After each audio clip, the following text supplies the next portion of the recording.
In the early summer of 1967, the serene and picturesque Yorkshire Dales concealed a deadly secret beneath their rolling hills. The Mossdale Cave System, known for its narrow, winding passages and treacherous conditions, was about to become the setting for one of the most tragic caving accidents in British history. On June 24, 1967, 10 intrepid explorers set out to map and clear the deeper passages of the Mossdale Cave System. Among them were experienced cavers and eager adventurers alike. Leading the group were Dave Adamson and Jeff Boireau, both seasoned cavers with a deep knowledge of the cave's labyrinthine tunnels. Alongside them were Colin Vickers, John Ogden, Bill Frakes, and the youngest member, Ryan. Dave's fiancée, Morag Forbes, was among the 4 less experienced cavers who planned to turn back after a light day of exploring. The group entered the cave system early in the day, their spirits high and anticipation palpable. The first few hours were a mix of grueling crawls through muddy passages and squeezing through tight, water-filled spaces.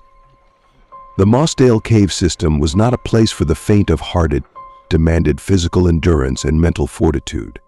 By late afternoon, as planned, Morag Forbes and 3 others exited the cave around 5 o'clock. The skies were overcast but did not seem threatening. Meanwhile, Dave, Jeff, and their 4 companions delved deeper into the cave, reaching the infamous Far Marathon Passage. This claustrophobic tunnel stretched for 900 feet, with barely enough room for an average-sized person to crawl through its 18 by 12-inch confines. As they navigated the narrow tunnel, the men had to maneuver carefully, their shoulders pinned forward, unable to turn around or stretch their limbs. The passage required a single-direction crawl, a commitment of at least an hour.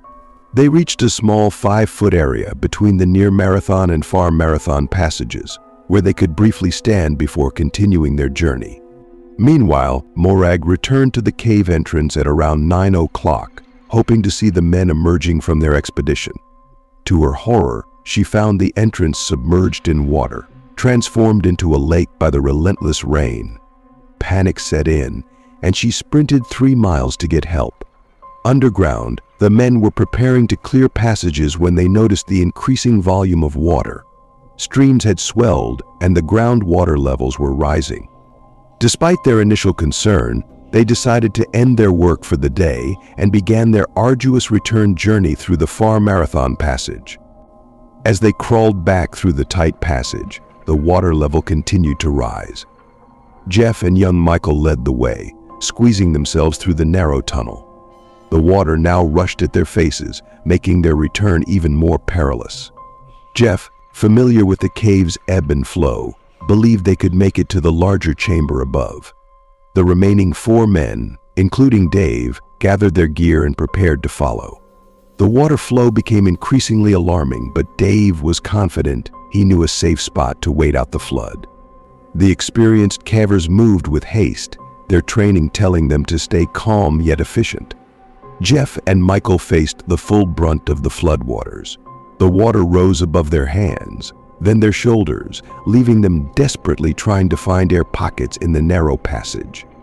Michael likely asked Jeff what to do, but the grim reality was that there was no escape.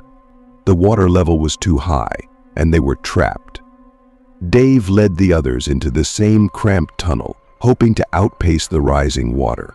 They too found themselves facing the same devastating reality. The water was too high, leaving them seeking the smallest pockets of air. John Ogden, likely the last in the tunnel, heard his friends' desperate cries to turn back. He tried to retreat, sliding his body backwards and using his feet to lift his weight. He wedged himself into a small overhead crack, gasping for his last breath of air, hoping the water would stop rising. Outside, a massive rescue effort began. Rescue teams, local volunteers, and authorities mobilized to save the trapped adventurers. The storm continued to rage, making rescue efforts perilous and slow. They battled the elements, but the relentless flooding hampered their progress. After days of tireless efforts, the rescue teams made a heartbreaking discovery. All 6 cavers had perished, trapped by the rising waters in the labyrinthine passages of Mossdale Caverns. The tragedy sent shockwaves through the caving community and the nation. The Mossdale Cave was permanently closed after the tragedy, becoming the final resting place for the 6 brave cavers.